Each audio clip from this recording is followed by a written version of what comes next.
Hello बच्चों। तो हम बात कर चुके हैं अगले वीडियो में discovery of electron, proton and neutron. यानी कि हम अभी यहाँ तक जान चुके हैं कि इलेक्ट्रॉन किसने फाइंड किया, इलेक्ट्रॉन, प्रोटॉन, न्यूट्रॉन, या फिर एटम के अंदर इलेक्ट्रॉन, प्रोटॉन, न्यूट्रॉन होते ही समझो।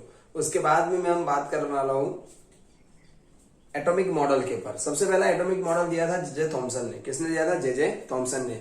और एक बात याद रखना आप लोग कि जब जे थॉमसन ने ये एटॉमिक मॉडल दिया या फिर रुथरफोर्ड एटॉमिक मॉडल दिया उसने, तब न्यूट्रॉन की खोज नहीं हुई थी। तब हमें पता नहीं था कि न्यूट्रॉन क्या है या फिर न्यूट्रॉन अंदर है कि नहीं है। ये तो मैंने आपको पहले टॉपिक में बता दिया कि भाई इलेक्ट्रॉन, प्रोटॉन, न्यूट्रॉन है, बराबर। बट आप ध्यान रखना इतनी बात को। चलो अभी हम बात कर रहे हैं जे थॉमसन के बारे में। चलो जे थॉमसन ने एक एटॉमिक मॉडल दिया, उसमें उसने बताया कि जो भाई एटम है वो एटम राइजिंग पुडिंग या फिर वाटरमेलन समझो, उसके जैसा शेप है उसका एटम, इस तरीके से। और उसमें इंपॉर्टेंट बात उसने क्या बताई कि उसके अंदर पॉजिटिवली चार्ज इस तरह से सरफेस पे या इक्वली डिस्ट्रीब्यूट है।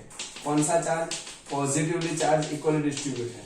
और उसके अंदर कुछ कुछ जगहों पर क्या है? अंदर नेगेटिवली चार्ज है। या उसने बताया कि एटम के अंदर जो चार्ज होते हैं वो इलेक्ट्रॉन एंड प्रोटॉन जो है वो इक्वली डिस्ट्रीब्यूट है, या फिर प्रोटॉन इस तरीके से इक्वली डिस्ट्रीब्यूट है सभी जगह पर। एटम के अंदर सभी जगह पर क्या है हमारे पास? प्रोटॉन या इलेक्ट्रॉन इस तरीके से, कुछ कुछ जगह पर इलेक्ट्रॉन भी इस तरीके से है, समझो बात।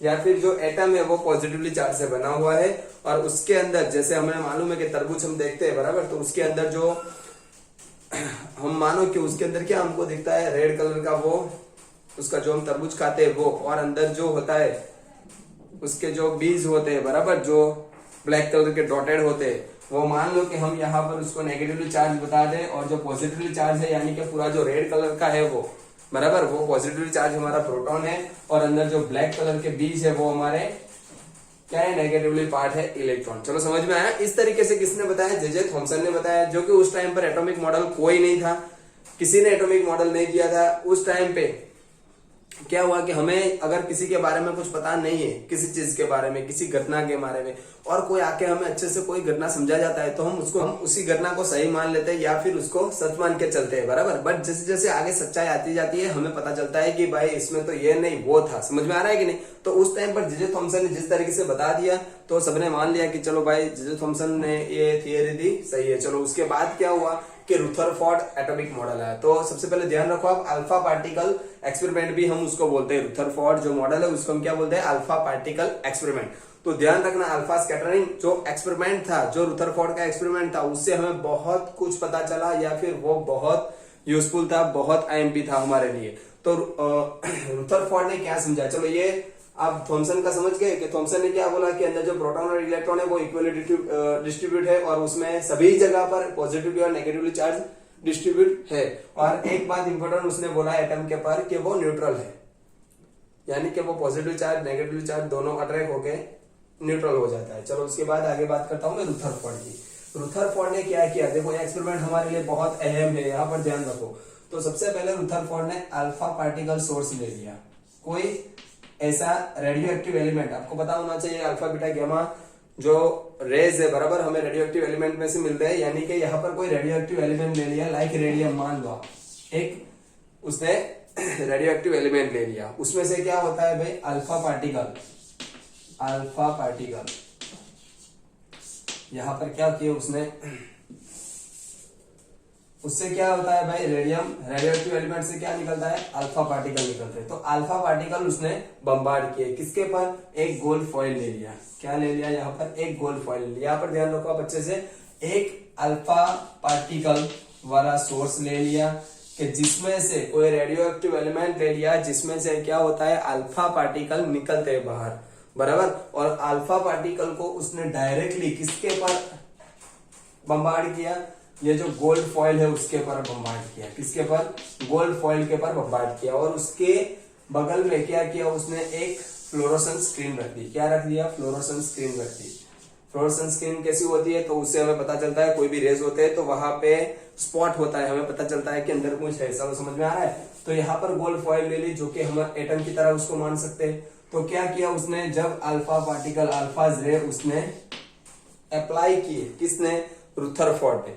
तो क्या हुआ वहां पर, चलो जिस तरीके से हमें थॉमसन भाई ने बताया कि भाई इक्वली डिस्ट्रीब्यूट है पॉजिटिव चार्ज नेगेटिव चार्ज अंदर, बराबर सभी जगह पर है पॉजिटिवली चार्ज, इस तरीके से उसने एटम के ऊपर थियरी दी।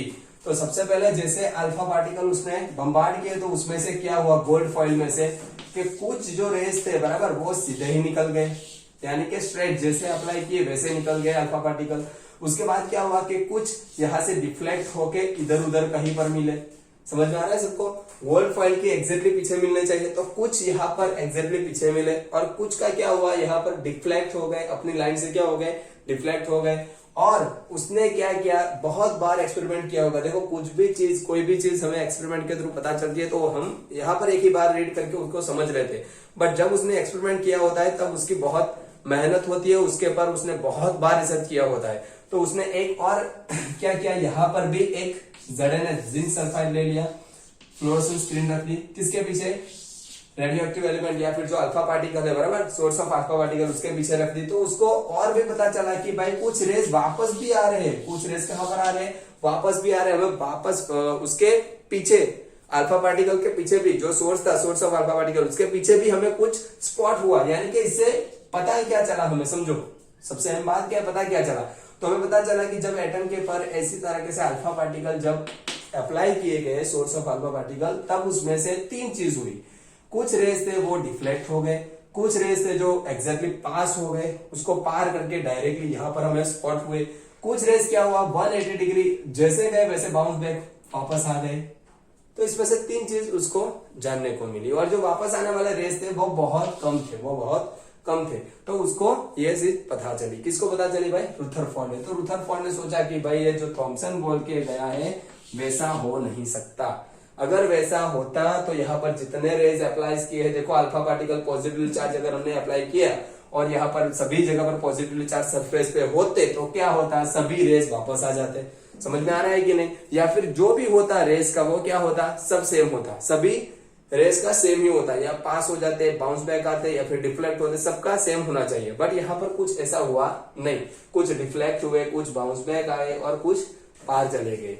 तो उससे उसको कंक्लूजन मिला कि भाई एटम के अंदर कुछ है वैसा, यानी कि जो वापस आने वाले थे बहुत कम थे, वो पॉजिटिवली चार्ज हो सकता है, क्या हो सकता है, वो पॉजिटिवली चार्ज हो सकता है, और उसको रिपल्सन की वजह से वो कैसे आ रहे हो, वापस आ रहे, या फिर उसके पास कुछ भारी भरकम ऐसी चीज है जहां पे वो जैसे स्ट्राइक होता है वो बाउंस बैक आता है। हमें पता है कि हमें कुछ वॉल है, हमारे पास दीवार है बराबर, या कोई भी हमारे पास भारी चीज हो और वहां पे हम छोटी चीज स्ट्राइक करें तो क्या होती है, वो चीज वापस आती है, समझ में आ रहा है। या फिर हम कहीं भी मानो कि हम ड्राइव कर रहे हैं बराबर, हमारे पास साइकिल या बाइक है और सामने कार हो, तो कार वापस नहीं जाएगी स्ट्राइक होके, कौन वापस जाएगा भाई, बाउंस बैक कौन होगा, हमारा जो भी लेस पार्टिकल, यानी कि जिसका वेट कम होगा, समझ में आ रहा है। तो यहाँ पर रेस जो हमारे थे वो वापस आ रहे थे, उसका मतलब क्या हुआ कि उसमें कुछ हैवी पार्ट होना चाहिए, उसमें कुछ हैवी पार्ट होना चाहिए। और दूसरी बात पता चली कि कुछ डिफ्लेक्ट हो रहे और पता चली कि रेस निकल गए। तो उसमें उसने किस तरीके से कंक्लूजन दिया कि मानो कि इस तरीके से एटम है हमारे पास,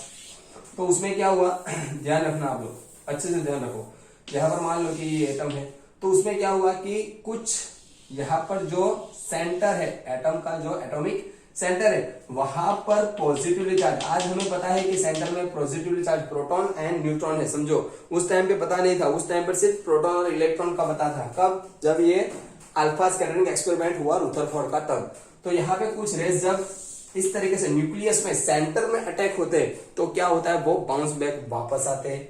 तो यहाँ पर उसको पता चला कि कोई हैवी पार्टिकल पॉजिटिवली चार्ज यहाँ पर बीच में है, और मोस्ट इंपोर्टेंट पॉइंट, यहाँ पे बाउंस बैक आने वाले पार्टिकल बहुत कम थे, यानी कि उसको पता चला कि ये जो चार्ज है बीच में, जो पॉजिटिव हैवी पार्ट है वो कैसे है, कम है, समझ में आ रहा है। तो वहां से उसने एक और थियरी दी कि भाई जो यहाँ पर सर्कुलर पाथ है, मैं बाद में बताता हूँ ये बात, चलो आगे जाने दो। तो उसके बाद क्या हुआ कि एटम के अंदर कुछ ऑर्बिटल इस तरीके से, हमें पता है कि जो वैकेंट रहती है बराबर, एसपीडीएफ हमें पता है, तो इसमें जो वैकेंट खाली पार्ट रहता है, एम्प्टी पार्ट रहता है एटम का, वहां से रेस डायरेक्ट इस तरीके से निकल जाते हैं, और जहां पर वो नेगेटिवली चार्ज या फिर कुछ पॉजिटिव नेगेटिवली चार्ज जहां पर होते हैं और वहां उसके नजदीक आते हैं, उसके इलेक्ट्रोस्टैटिक अट्रैक्शन के नजदीक आता है, तो वो क्या होता है, रेस वो डिफ्लेक्ट हो जाते हैं। चलो समझ में आ रहा है सबको। तो इस तरीके से 3 चीज उसको जानने की मिली और उसने बहुत सारे और पॉइंट बताए हमें किस तरीके से समझो। उसने मोस्ट इंपोर्टेंट पॉइंट बताया कि जो भाई हमारे पास पॉजिटिवली चार्ज है वो बीच में है, यानी कि बीच में है प्रोटॉन, तभी वो क्या हो रहा है कि वो डिफ्लेक्ट हो, यानी कि बाउंस बैक आ रहे हैं, वापस आ रहे हैं, कोई हैवी पार्ट के साथ स्ट्राइक होकर वो वापस आ रहा है। बट वो कितने हैं, बहुत कम है, बहुत कम है, या फिर उसकी साइज भी कितनी है, बहुत कम है। तो वहां पे उसने एक थियरी दी कि जो एटम है, एटम की एटॉमिक साइज है और जो न्यूक्लियस उसने बोला जो सेंटर है, बराबर, वो दोनों में से जो हमारा सेंटर है उसकी साइज बहुत कम है। कितनी कम है, तो आप मान लो कि हम क्रिकेट ग्राउंड हमने देखा है, मानो पिच पे मैं वो वहां पे बॉल रख दूं, छोटा सा बॉल रख दिया मैंने, और वहां से जो डिस्टेंस होता है बराबर ग्राउंड का 4 या 6 वाला, जो भी वहां तक का डिस्टेंस होता है वो मान लो कि हमारी वो ऑर्बिट है, और यहाँ पर जो है वो सेंटर न्यूक्लियस है, कौन, हमारा बॉल। समझ में आ रहा है। तो उससे पता क्या चला कि जो सेंटर है बराबर, उसका एटॉमिक सेंटर जो है, न्यूक्लियस जो है,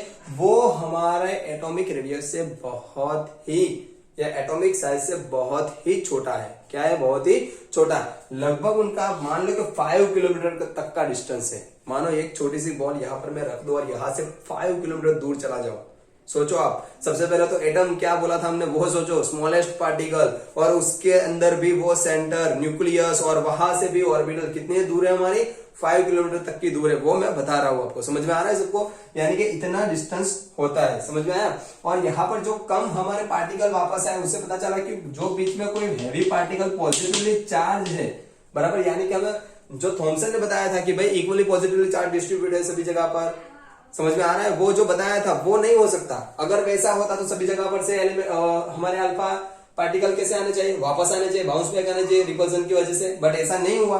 कहीं जगह पर थोड़ा पार्टिकल थोड़ी जगह पर ही वहां पर वो बाउंस बैक आए, और वो था एटॉमिक सेंटर, जिसको न्यूक्लियस बोलते हैं हम। चलो समझ में आया, यानी कि हमें फिक्स पोजीशन पता चल जाए कि प्रोटॉन जो होता है वो हमारा इसी जगह पर होता है, कहां पर, सेंटर में होता है। और वहां से न्यूट्रॉन की खोज करने की कुछ और इंफॉर्मेशन हमें मिली कि वहां पर कुछ हो सकता है न्यूट्रॉन जैसा, वो हम बाद में बात करेंगे। चलो यहाँ पर प्रोटॉन के बारे में समझ गए। तो चलो उसके बाद में क्या हुआ कि जो हमने देखा है कि कुछ पार्टिकल क्या हो रहे थे, कुछ अल्फा पार्टिकल वहां से डिफ्लेक्ट हो रहे थे और कुछ पार्टिकल वहां से पास हो गए। तो क्या भाई, चलो हमने कोड फॉल पे ही डाला, फिर भी वो पास हो गए, यानी कि उसको पता चला कि एटम में कुछ ऐसा पार्ट है जहां पे वो एम्प्टी है, वहां पर कुछ नहीं है, और वहां से जब रेज निकलता है तो डायरेक्टली कैसे हो जाते हैं, पास हो जाते हैं। और कुछ डिफ्लेक्ट हुए, उसका मतलब वहां पर कुछ होना चाहिए इलेक्ट्रोस्टैटिक फोर्स के, जहां पर उसके नजदीक में जैसे ही वो रेज आएंगे यहां से डायरेक्टली क्या हो जाएंगे, डिफ्लेक्ट हो जाएंगे। तो बात रही हमारे इलेक्ट्रॉन की।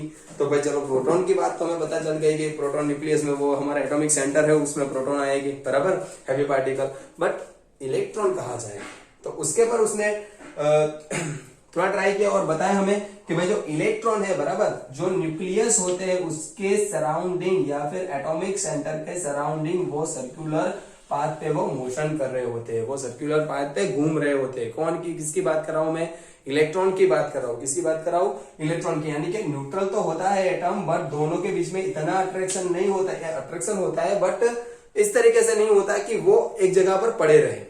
कौन, इलेक्ट्रॉन प्रोटॉन के साथ चिपक के बैठा रहे, वैसा नहीं होता। समझो यहाँ पर हम माने तो पॉजिटिवली चार्ज नेगेटिवली चार्ज एक दूसरे के साथ क्या कर रहे होते हैं भाई, चलो अट्रैक्शन होता है, एक दूसरे के साथ फिक्स डिस्टेंस पे वो अट्रैक्शन पे बैठे रहते हैं, बट वैसा नहीं होता है। यहाँ पर इलेक्ट्रॉन जो होता है वो सर्क्यूलर पाथ पे क्या कर रहा होता है, मोशन कर रहा होता है। और जो सर्क्यूलर पाथ है, यहाँ पर ध्यान रखो आप लोग, जो एटॉमिक सेंटर के सराउंडिंग जो सर्क्यूलर पाथ है उसको उसने ऑर्बिट बोला। क्या बोला बच्चों, ऑर्बिट बोला। समझ में आ रहा है। जो सबसे पहले ऑर्बिट आती है, सबसे पहले सर्क्यूलर पाथ आता है, उसको उसने क्या बोल दिया, फर्स्ट ऑर्बिट। और जो सेकंड आता है उसको उसने बोला सेकंड ऑर्बिट। थर्ड आता है उसको बोला उसने थर्ड ऑर्बिट।